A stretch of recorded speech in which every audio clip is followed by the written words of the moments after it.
por favor. Ligar o áudio, por favor. Agora? Perfeito. Estão ouvindo bem agora? Sim, sim, perfeito. Bom dia a todas e todos. Minha saudação inicial ao Dr. Carlos Ivan Simons Leal, presidente da Fundação Getúlio Vargas, ao ministro Luiz Felipe Salomão, coordenador do Centro de Estudos de Pesquisa e Administração do Judiciário, ao ministro Og Fernandes, ao ministro Marco Aurélio Belize, que foi o coordenador desse estudo do Judiciário, também ao desembargador Elton Leme, coordenador adjunto do mesmo centro. Esse diagnóstico de imagem foi uma iniciativa da magistratura brasileira e na sua elaboração, o ministro Belize já acentuou isso, contou com a participação de muitos dos membros da magistratura. Ele disponibilizou o estudo, trouxe à reflexão um amplo conjunto de informações sobre as percepções e expectativas da sociedade a respeito da atuação do nosso judiciário.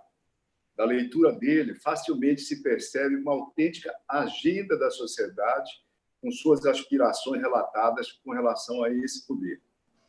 Eu devo ressaltar que esse estudo, que é inédito no país e internacionalmente por seu escopo e sua profundidade, foi uma iniciativa até corajosa dos membros dessa instituição, porque eles abriram mão da narrativa oficial tradicional, frequentemente baseada na abordagem cerebral dos números, do resultado de sua performance, para auscultar, através dele, o coração do país, perguntando diretamente e ouvindo o que dela, da instituição, pensa a opinião pública.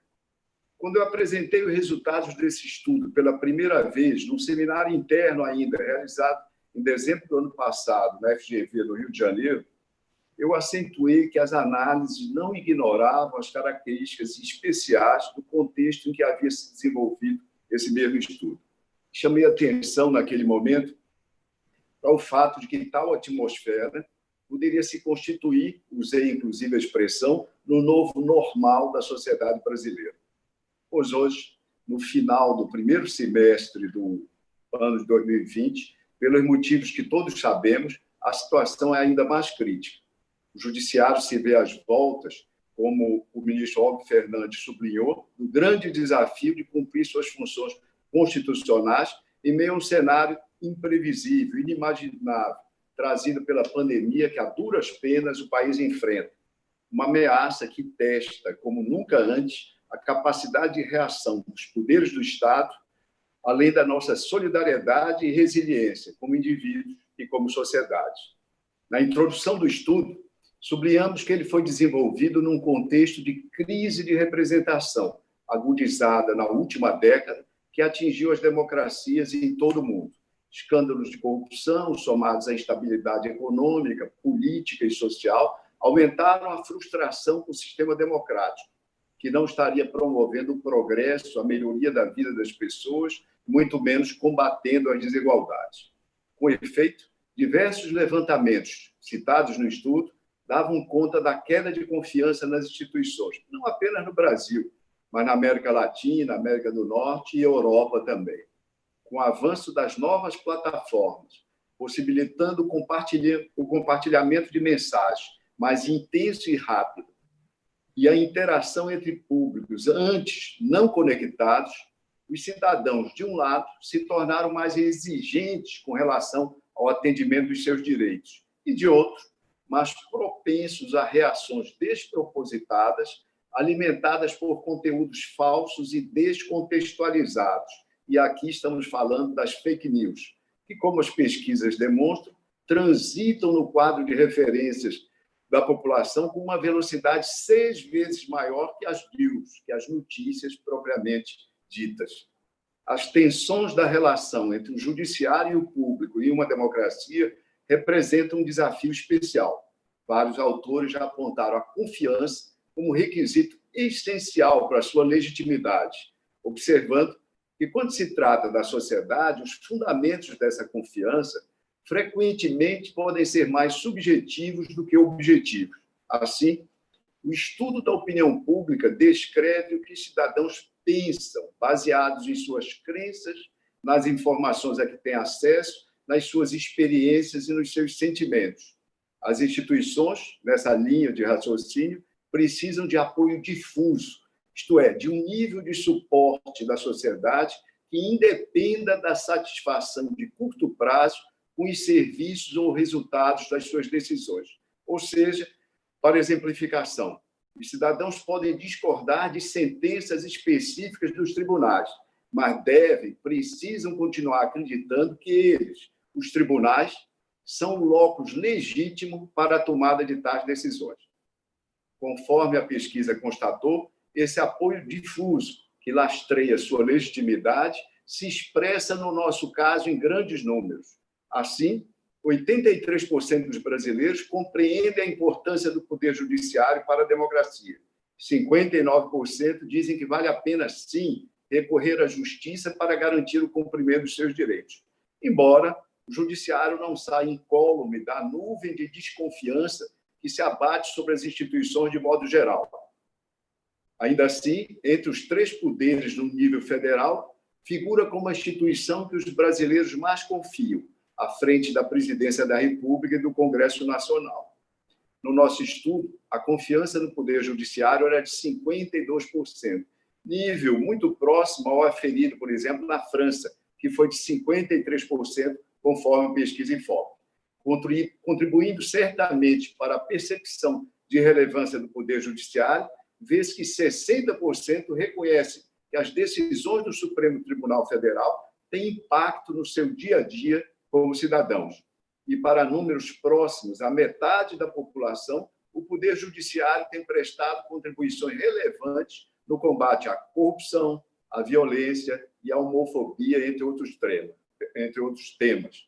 Mas esses números que eu relatei convivem na mesma pesquisa com dados que mostram que, de um lado, esse apoio difuso, essa confiança e percepção de importância, construídos e enraizados ao longo da nossa história, são acompanhados por um extenso desconhecimento do funcionamento do sistema de justiça como um todo. E, de outro lado, convivem também com uma avaliação positiva, ótima e boa na pesquisa, da atuação do judiciário de apenas 21%. Ao analisarmos os dados, a primeira hipótese que vislumbramos era óbvia.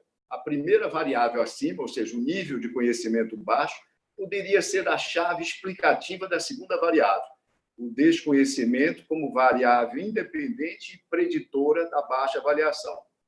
Ocorre que o estudo, pela primeira vez, trazia à consideração uma subamostra composta por jurisdicionados, autores e réus, segmento que representava 40% do total dos ouvidos. Ou seja, pessoas que conheciam de perto, por experiência própria, o funcionamento do sistema, podendo assim avaliá-lo com maior facilidade. O exame dos dados em referência a esse contingente foi intrigante. Observando o nível de satisfação com nada menos que 14 itens de serviços oferecidos, indo desde as instalações do fórum, juizado ou tribunal, passando pelo comportamento dos juízes, promotores, desenrolar das audiências, etc., constatou-se um elevado patamar de aprovação desses serviços, valores que, na média, assinalavam 67% de satisfação. Pois bem, a despeito disso, a avaliação positiva da atuação do judiciário nesse segmento, embora maior do que no total, atingiu apenas 25%. A categoria regular, na avaliação dos vários órgãos do sistema de justiça, foi onipresente, sempre na faixa dos 40%.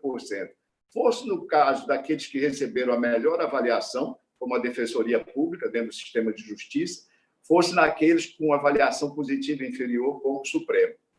Se boa parte dos entrevistados afirmava não conhecer bem o judiciário, um sistema complexo, reconheçamos, elas naturalmente teriam que extrair suas informações sobre ele exclusivamente dos meios de comunicação.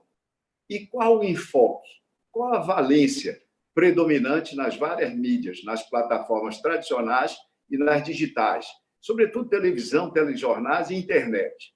53% responderam que as informações que lembravam sobre o judiciário eram desfavoráveis e 13% apenas que eram favoráveis. 4 vezes mais recall negativo do que positivo. O quadro nas redes sociais era ainda mais grave.